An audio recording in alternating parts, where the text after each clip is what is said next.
Assalamualaikum warahmatullahi wabarakatuh. Yang terhormat Bapak Dosen Seno Aris Sasmito selaku dosen pengampu Fik Mawaris.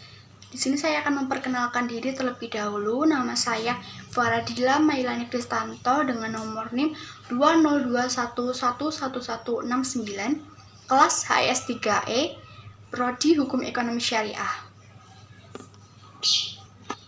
Di sini saya akan menjelaskan mengenai firqah untuk memenuhi tugas UTS mata kuliah Fik Mawaris. Secara umum, harta peninggalan atau yang disebut firqah berarti semua yang ditinggalkan oleh orang yang meninggal dunia yang dibenarkan oleh syariat Islam untuk diwarisi oleh pada ahli warisnya.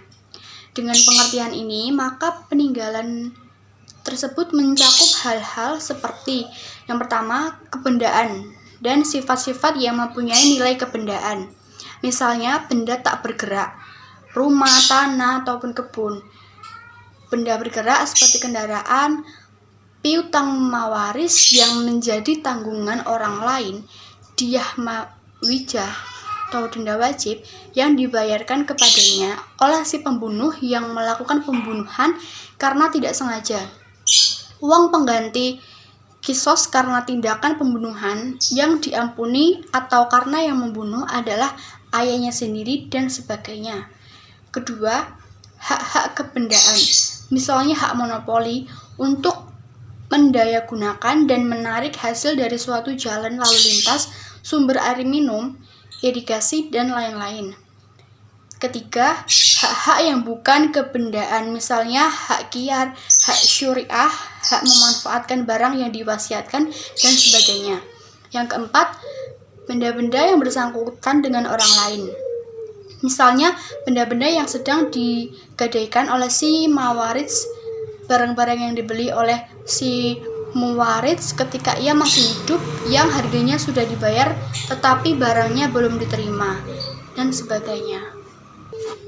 Secara khusus, pengertian firqah berbeda-beda menurut para ahli fiqh. Saya menyebutkan satu pengertian. Pendapat pertama menyatakan bahwa firqah adalah harta benda yang ditinggalkan oleh si muwaris yang tidak mempunyai hubungan hak dengan orang lain. Jadi firqah hanya mencakup pengertian, yaitu firqah ini nantinya harus digunakan untuk memenuhi biaya pengurusan jenazah si muwaris sejak meninggalnya sampai dikuburkan, pelunasan utang, penunaian wasiat, dan ahli-ahli waris.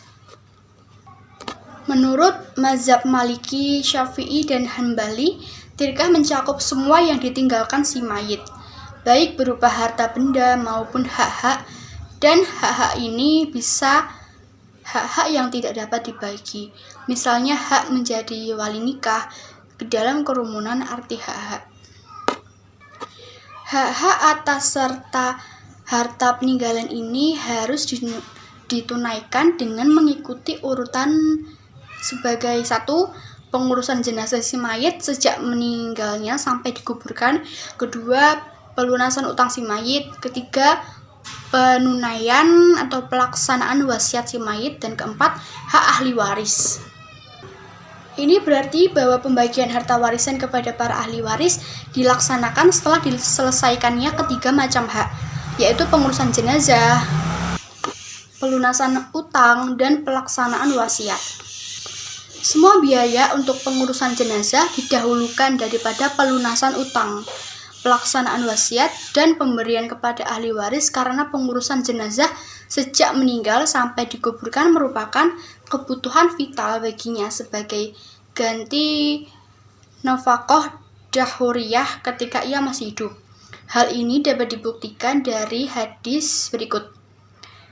Dari Ibnu Abbas diriwayatkan bahwa ada seorang laki-laki yang tengah menjalankan ihram dibanting oleh untanya hingga meninggal.